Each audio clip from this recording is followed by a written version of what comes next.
Hey friends, welcome back to No More Silos. Thanks so much for joining me. I'm super excited that you're still listening to this podcast on cultural Christianity. This is season 2, episode 4, and my name is Erica Santiago.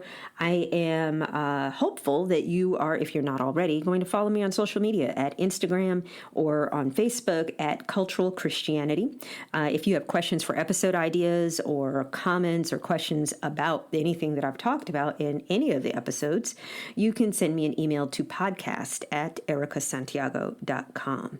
Last week, we started a conversation about the value of history, that, history matters, and how, because oftentimes we lack context or we're not sure where to go and get information, that from a cultural Christianity standpoint, we allow silos of historical information to persist. And so we are missing the opportunities to connect the dots. And that is affecting our ability to disciple others. So if you are a follower of Christ and you believe in the mandate of Jesus and the Great Commission to go and make disciples, that means to teach others. And Jesus goes on to say in Matthew 28 that we're supposed to teach his commands. Well, what were Jesus's commands and how did he disciple folks? And so we're looking at that in this season. And the books that we're reading that I've recommended in earlier episodes include Emotionally Healthy Discipleship by Pete Scazzaro, Urban Apologetics by Eric Mason, and today we're going to talk about The Making of Biblical Womanhood by Beth Barr. I had, a pipe dream of thinking I was going to get to Beth Barr's book in our last episode, but I looked up and realized I had been talking for about 40 minutes or so, and so at this point I haven't even edited that episode yet, so it hopefully will be less than 40 minutes when it gets published. But that said, this is kind of part 2 to that conversation, the value of history, putting context behind what we understand to be Christian history and why it's so important. And so last week we started a conversation really stemming out of Genesis 1, that God made us in his image. And that because we are made in his image, our identity and value, our identity is in Christ, but our value didn't start at justification. It starts at creation. That means that whether you are a Christian or not, whether you believe in the resurrection of Jesus Christ or not, whether you believe that Jesus died for your sins and my sins, and that we are reconciled back to God or not, you still have inherent value. You have value as a person because God made you. Heck, even if you don't even believe in God, if you believe the universe made you, you have inherent value. We all do. It starts at creation. Whatever you believe creation to be. But as a follower of Jesus, I believe that creation starts with God, that God through intelligent design, created the heavens and the earth. And so I believe what it says in Genesis. And so I'm going with that and I'm running with it. So my identity in Christ, because I am a follower of Jesus, I believe that and affirm that that part of my value, that part of my identity. Our ethnic value, Dr. Mason says, doesn't change in salvation, but it's given redemptive clarity as it is brought under the cross. And so that's one of the things that we ended with in the last episode.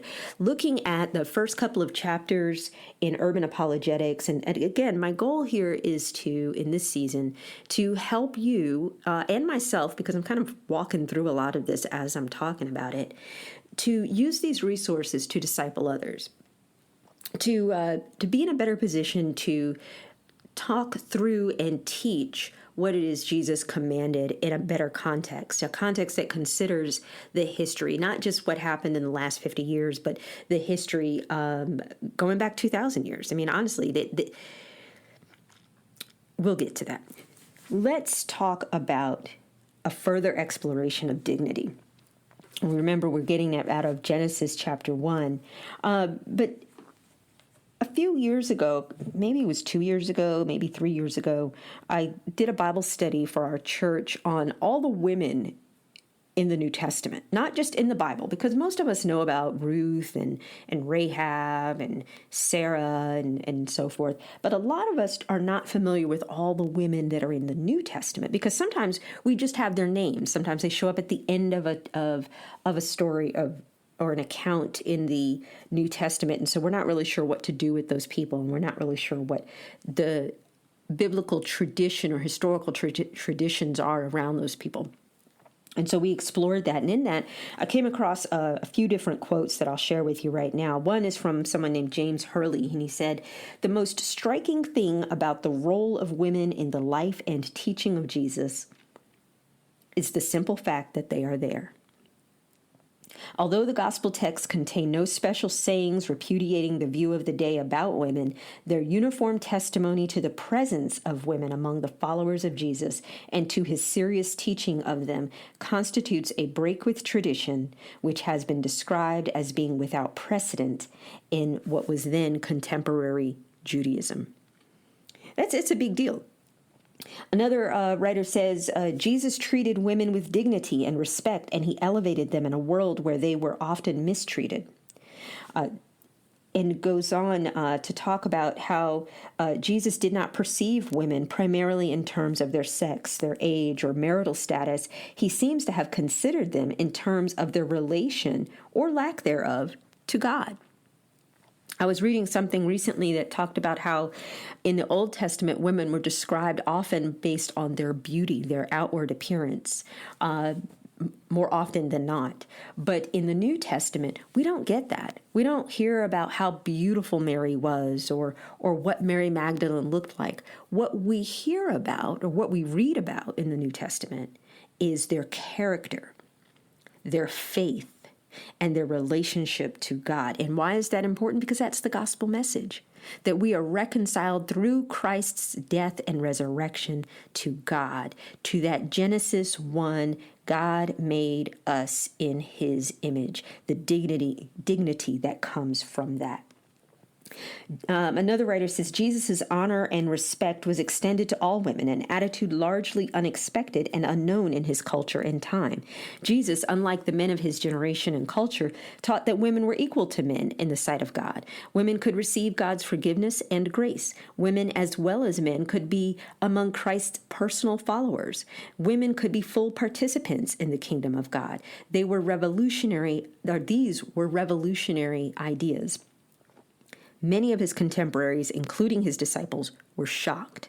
And we see that shock in Jesus' encounter with the Canaanite woman, in his encounter with the woman with the issue of blood. And what's interesting, if you're reading the Gospels, and if you take some time this summer, and I encourage you just to read through the Gospels, you'll notice that some of the Gospel writers develop a pattern of telling an encounter with a man, and then an encounter with a woman, then an encounter with a man, then an encounter of a woman. And so by the time we get to Paul sharing about Christian living with the church at Galatia, and he says there is neither slave nor free, nor man nor woman, the idea is that it doesn't matter because God made us in his image. It doesn't matter if you're male or female. And I think that a lot of times what happens because of patriarchy in the church is we only hear the stories about the women that were problematic. Like I can't tell you how many sermons I've heard on the adulterous woman, or we mishmash the characters of Mary Magdalene with others from the Bible when there's really no evidence that you can lump all these women together, because sometimes they went unnamed. We don't have all of their names. Anyway, history matters. That's what we've been talking about here on No More Silos today. History matters because it affects how we interpret the Bible and how we determine if a passage is based in culture or in creation. How did previous generations interpret this passage, and why did they interpret it that way? What circumstances caused them to see it that way? A good example of not going back far enough is how some in our culture have created this war, this so-called war, this culture of war, actually. Many of us are not old enough to remember life during the last pandemic, so we were scrambling last year trying to figure things out. And many of us are not old enough to remember life before the so-called culture war with the church that is a big focus in the mainstream media. And so one of the things that I was excited about with Beth Barr's book, The Making of Biblical Womanhood, subtitled How the Subjugation of Women Became Gospel Truth. One of the things I was excited about that is just the history, because I'm following a 2,000 plus year old religion, right? That's what I'm following Jesus, and this is what I believe, and it goes 2,000 years. Why am I only looking at what happened in the last couple of generations, how someone interpreted that? And is it based on culture or is it based on creation? So one of the things that we see is this effort at obscuring the truth of history. And that is what we see in the modern culture wars. We're going to obscure the truth. We're going to hide the truth. And so recently in the news, there's been a hubbub, I like to call it, and yes, my kids know I make up words all the time. There's been this whole thing about the Southern Baptist Church. Now, I'm not Southern Baptist, although I was raised Baptist, but in New York. So not really my thing. My dad ordained women. But it's fascinating in the South to see the lasting effects of the denomination that split because of slavery, like culture or creation. The Southern Baptist Church as a denomination split over slavery in the 19th century. So it's been in the news, but what's interesting is this. The SBC has staked its flag on being oppositional to American culture just for the sake of opposing it as their way of being conservative. So if you look up at the dictionary, and I encourage you to do this right now, stop, pause, look up the dictionary definition for conservative. Okay, unpause. The SBC has staked its flag in being oppositional to American culture just for the sake of opposing it as their way of being conservative. Okay, but what is the cost to the witness of Jesus, the witness for Jesus? What is the cost to discipleship and evangelism by picking that fight? And I'm only picking on the SBC today because there's a general consensus in American Christian circles that the cultural fights for equal rights or civil rights 50 years ago is and was an assault on Christianity. But that's not true. We can look at history to find that. But again, if you're hiding history, if you don't want to talk about history, if you're telling people nothing to see here, we're not going to study racism, we're not going to study patriarchy, we're not going to look at what happened before. So I came across this recent article because there's a bunch of articles written by Beth Barr right now because she got a new book out and a lot of people are talking about it. It's created quite a buzz. In this article that I came across, it talked about this history. And so let me back up a moment to frame what's going on. Last weekend, and right now as I'm speaking, it is May 21st. Last weekend, or maybe it was the weekend before, I don't know, Mother's Day weekend, a large Southern Baptist congregation that most of us probably didn't realize was Southern Baptist, because most Southern Baptists don't tell you they're Southern Baptists anymore. They took Baptist out their names. It's part of their marketing. And so they ordained 3 women. Well, according to the rules in the Southern Baptist denomination, you can't ordain women. You can have women do a lot of other things, but ordination's not one of them. So this created a big news media thing actually, it extended even beyond just the Christian media, and some mainstream outlets talked about it, and it was a big thing on Twitter. And so there's some folks in this SBC who were very upset about this, and they're, throwing rocks at this other church. Now, what's interesting is SBC can't seem to keep themselves out of the news. The leader of one of their seminaries talked recently about how they were anti-critical race theory. If you go back a few episodes, we talk about critical race theory and why that's just a silly argument. But so they went on record about that. And then there was an article I saw yesterday. Gosh, SBC just can't stop sticking their foot in their mouth. This one pastor wrote a resolution, got 50 other pastors behind him about it. And it's just, at the end of the day, it's like, where's the love? I thought this was, God is love. Jesus taught us to love. We're supposed to love one another. But anyway, I'll post the links to some of those things so you can read it all the way through. But what happened is interesting. Why did the Southern Baptist world, when on the cusp of broadly accepting women in ministry, suddenly change its mind? So here's the thing that's interesting. They've only been opposing women in ministry in the Southern Baptist world for like the last 50 years. Yes, I know, shock to the system on this one. Barry Hankins, in his 2002 study, Uneasy in Babylon, Southern Baptist Conservatives and American Culture, offers an intriguing argument about this, and he gives the historical background. But apparently, they used to, in the Southern Baptist denomination, they used to ordain women well into like the 50s, even in the 60s, and it wasn't a thing. So Barry Hankins gives the history, and Beth Barr talks about it in her article and references his book. She says, it is because cultural resistance is at the heart of SBC conservative values. Opposing women in ministry is not merely a matter of biblical authority, as SBC conservatives would like everyone to believe. He writes in his conclusion to Chapter 7, on women, the culture has clearly decided in favor of egalitarianism, which provides SBC conservatives an opportunity to do what they do best: oppose the cultural mainstream in the name of biblical authority and conservative evangelicalism. And she says in the article, wait, did you catch that?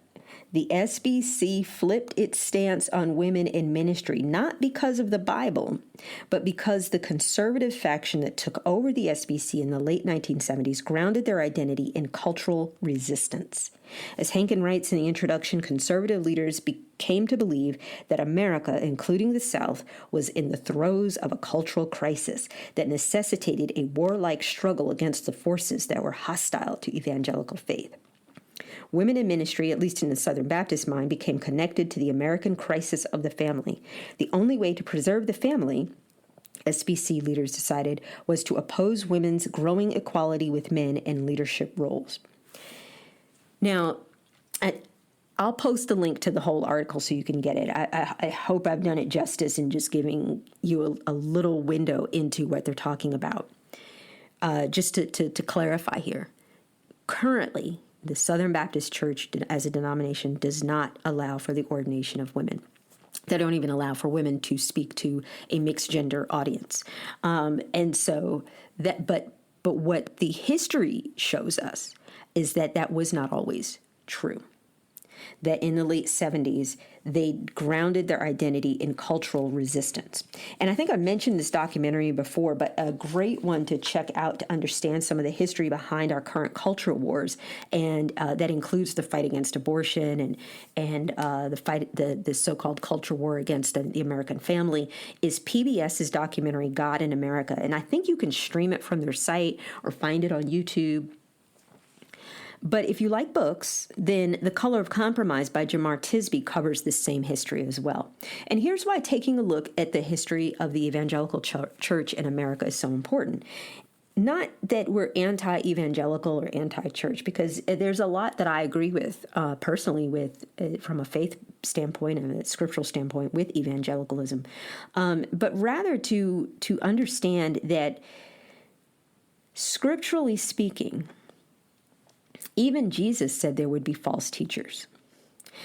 His brother Jude, in his letter, starts off with, hey, I was going to write you guys a really nice, encouraging letter about how great you guys are doing with your church and faith and all that. But I realized that there have been some folks that have snuck into your community that are telling you stuff that's not true, and so I've got to write you a different letter. That's how Jude's letter starts. It's the book right before Revelation, if you want to read. It's just one page.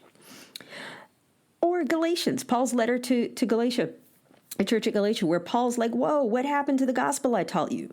False teachers are mentioned a bunch of times in the New Testament. So what that means to me, from a Bible study standpoint, is it's expected that we should be asking questions. Hey, where did you get that information? Why is that information? And just quoting one verse from 1 Timothy or one verse in 2 Corinthians or something is not sufficient, because all of the seminaries, whether they are white, black, or purple agree on the standards for hermeneutics, biblical interpretation, and that you start with not just one verse, but you start with asking the question, what was the author's original intent? It's the difference between exegesis and eisegesis. And so it's who was the author writing to? What were the cultural norms that he was writing about that influenced how he wrote what he wrote? And so the thing that's interesting is that a lot of times these rules and regulations that pop up throughout history over the course of the last 200 years, a lot of times are based not on creation, not on Genesis 1, not on dignity, not in Imago Dei, not on how God originally set everything up, but rather on a cultural response or a cultural perspective, because or a power perspective or an economic perspective. We really have to ask better questions. So if we look at the history of the religious right stance on abortion, for example, and I'm not saying I'm for abortion. I am for a woman's right to having complete agency over her body and her right to make safe medical choices. I don't think we should police people's bodies. That's what slavery was about. When Africans were enslaved in the Americas, we did not have agency over our bodies. Someone else decided what that was. But anyway, I digress. So now, this week in the news, the Supreme Court once again has the question of abortion in front of them. But here's the thing, and I learned about this a few years ago. I was researching the kind of the history of abortion because I was genuinely curious. I was like, I want to ask a broader question, like what has the church's stance been? Because it seems like it's only recent that this was an issue. And in that research, I discovered that in the early church or in Roman culture, back in the Roman Empire in the first century, that it was, I don't want to say it was normal. It was something, if someone was unable to take care of their children and they had no immediate family that they could give the child to raise, then children of all ages were left at the city, outside the city walls a lot of times, and infants would have been left there to exposure. Exposure is basically, they're just left there to die. I mean, it's horrible, but life was rough back then. But here's the thing that was really neat that the Christians did. The Christians, because they operated from a place of love, would go outside the city gates daily and look for babies. They'd look for children that were abandoned, and they would take them in and they'd raise them.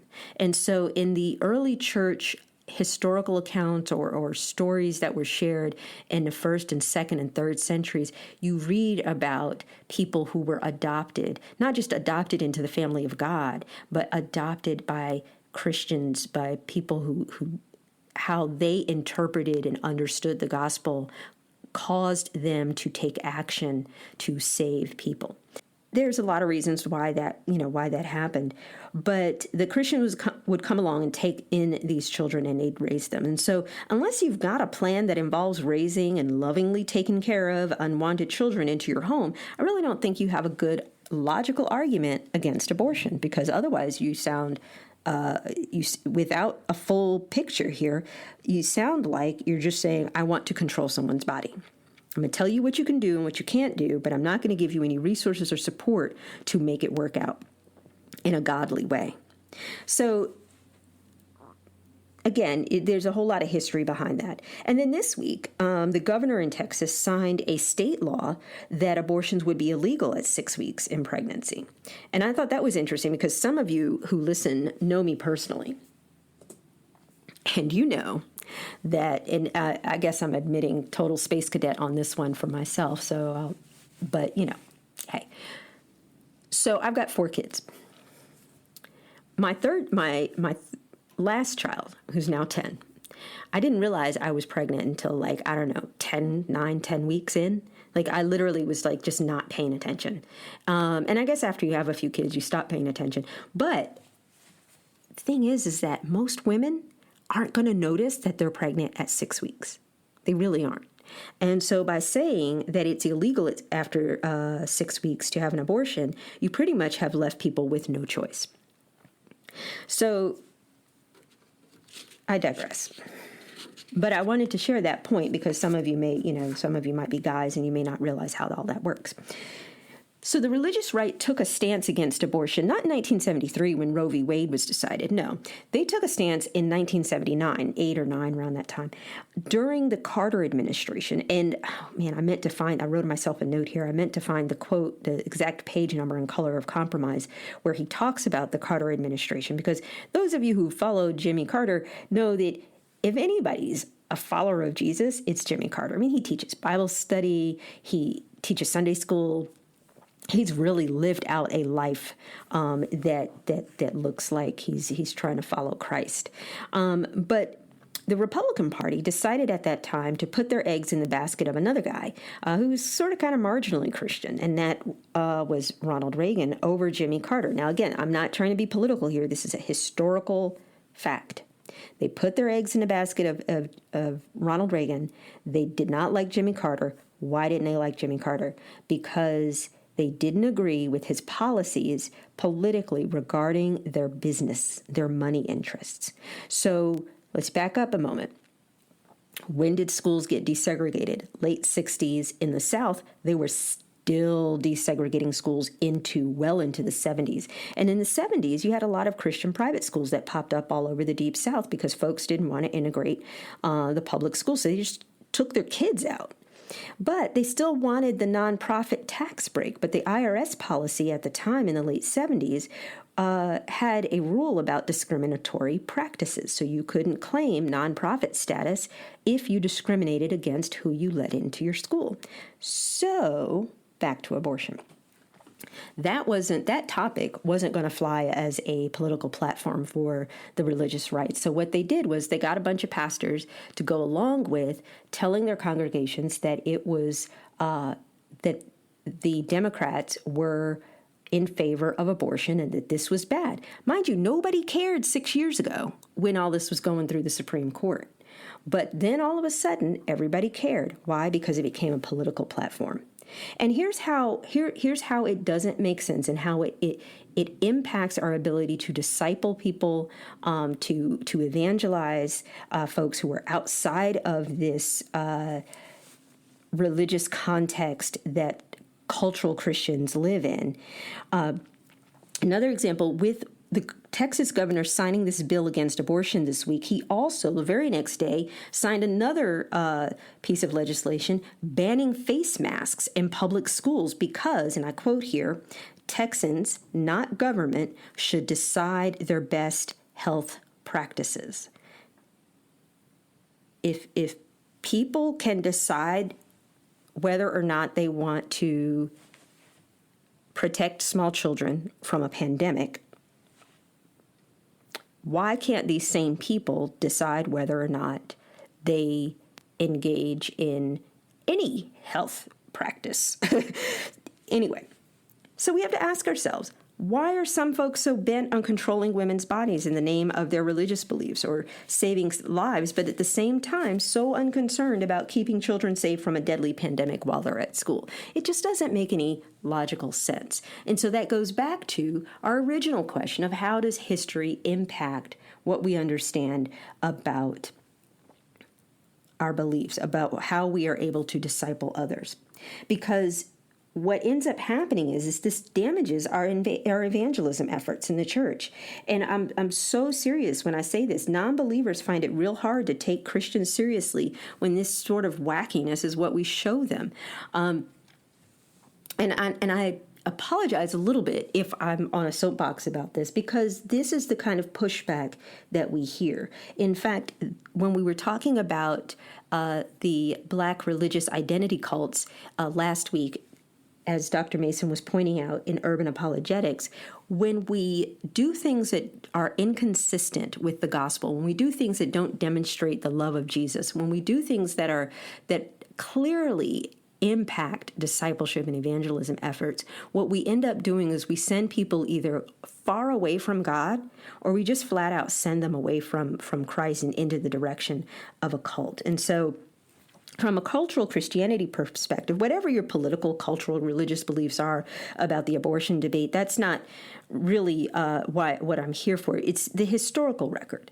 The historical record shows that Christians in America are just flat out inconsistent and unreliable when it comes to the times that we jump in and out of politics and it doesn't line up with the gospel.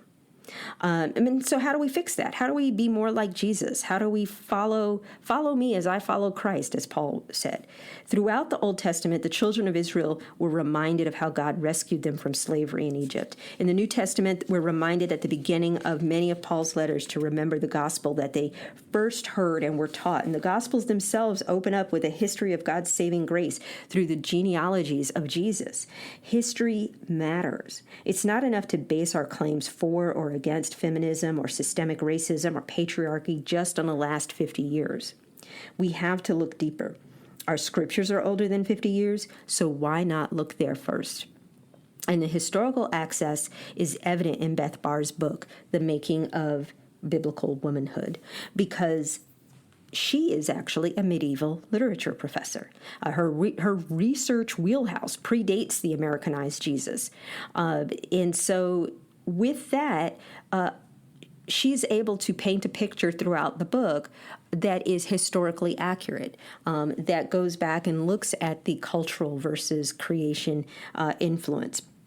In fact, one of my favorite bloggers, and I believe she's in New Zealand or Australia, Marge Moscow, talks about Beth Barr's new book this way. She says, in chapter 2 of her book, Beth writes about the Apostle Paul and argues that the concept of biblical womanhood, popular in some churches today, doesn't come from him. It doesn't come from Paul. Paul didn't make that up, but that's what we do. That's what we tell people. For example, after mentioning women ministers who Paul commends in Romans chapter 16, Beth writes, the historical problem with women in leadership wasn't Paul. The problem was with how we misunderstood and obscured Paul. So we'll cover all of that in a future episode, because looking back at and continuing to read Urban Apologetics, like I said, I'm walking through this with you. Chapter 9 is titled Black Women and the Appeal of the Black Conscious Community and Feminism. That's in Urban Apologetics. And so I think I mentioned before that it is Dr. Mason wrote probably most of it, but he has essays in chapters written by different people in there. And so as we look at the way that Paul is really not responsible for biblical womanhood the way that we understand it, that we have been I don't want to say we've been misreading it. It has been obscured. I think we're reading it, but we're not taking it out of context. We're cherry picking. And so I think that has created some of the problems that we see in the last 50 years when people look back and say, well, it's feminism, it's women asking for rights, but nobody had a problem with women working when we needed Rosie the Riveter during World War II. But then all of a sudden, when the men came back from World War II, now, women's place is in the home. The absurdity knows no limits. And so we'll talk about that in a future episode, because I could literally spend hours talking about history. It's my favorite thing in the whole world. But our 2 books that we've been talking about so far, 3 books really, Emotionally Healthy Discipleship, The Making of Biblical Womanhood, and Urban Apologetics, I think give us a great starting point for addressing some of the challenges in context that allow systemic racism to thrive, that allow Christian nationalism to thrive in our communities and even in our churches. So more on that topic, because I do spend a lot of time talking about historical Christianity in episode 4 of season 1 and American civil religion in episode 5 of season 1. Because I think it's really important to understand, again, Christianity doesn't begin in the 1700s. That's why folks are upset with the 1619 Project, because what they don't want to address how the folks that first came, what was really going on in 1619 in Jamestown. I'm not going to take time to talk about that right now. Because, here's the thing, and this is why I started this podcast. No more silos. We have all these silos of information that we learn things in a compartmentalized way. But what we've realized in this past year, because of the pandemic, because of the lockdowns, is that there's a desperate need for putting context to Scripture, a desperate need for a better hermeneutic, a desperate need for really understanding how the consistency of the gospel has managed to remain intact for 2,000 years. But we, as followers of Jesus, manage to, at the same time, be inconsistent in culture and how we share the gospel. And I think that as we peel away the cultural influences of patriarchy and racism, we'll get a better view of the gospel, and we'll be able to share that view, and we'll be able to walk in that view. And we'll continue to dig deeper into the silos of history that have been created over the years in future episodes. One of the things that I know that I want to look at in a future episode is the hashtag Leave Loud movement that's happening right now, and discuss some of the reasons that people of color choose to remain in hostile or toxic church environments. I think cultural Christianity is a big part of that, and so is proximity to power and resources. So I think it's worth exploring further. But I think another big factor is relationships. The relationships we might think we have that we're unwilling to leave or make adjustments.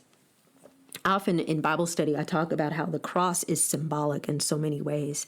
The cross is symbolic up and down vertically because of our relationship that's reconciled through Christ with God, so that we can get back to that initial dignity that we were made in God's image, right? But then there's also the horizontal bar, the horizontal part of the cross. And that is our relationship to one another, our relationship to others. And those were what Jesus' commands were. Love God, love one another, and love the other. And I put other in quotes because I think sometimes it's obscured or mushed with the one another part in English. But we're talking about the people who are not like us. But we're all made in the image of God. We're all made with that we're all made and created with dignity inherently. And so we have to operate that way. And so from a relationship standpoint, in our next episode, we're going to start talking about that a little bit, and how cultural Christianity exploits those silos of relationships, and what you and I can do, what we can do about it to be more effective at discipling others. And so as a preview, I'm going to encourage you to pick up another book. This time, I want you to check out Dr. Darius Daniels' book, Relational Intelligence. Darius Daniels' Relational Intelligence. We'll talk about that in our next episode as it relates to our ongoing conversation here on No More Silos about cultural Christianity and discipleship. Thank you so much for joining me. My name is Erica, here on No More Silos. It's a podcast about cultural Christianity. Follow me on Facebook and Instagram at Cultural Christianity, and send any questions, comments, or ideas for future episodes via email to podcast@ericasantiago.com. Thank you once again for joining me, and I can't wait to, not see you, but hang out with you again in another week. Have a great, great day.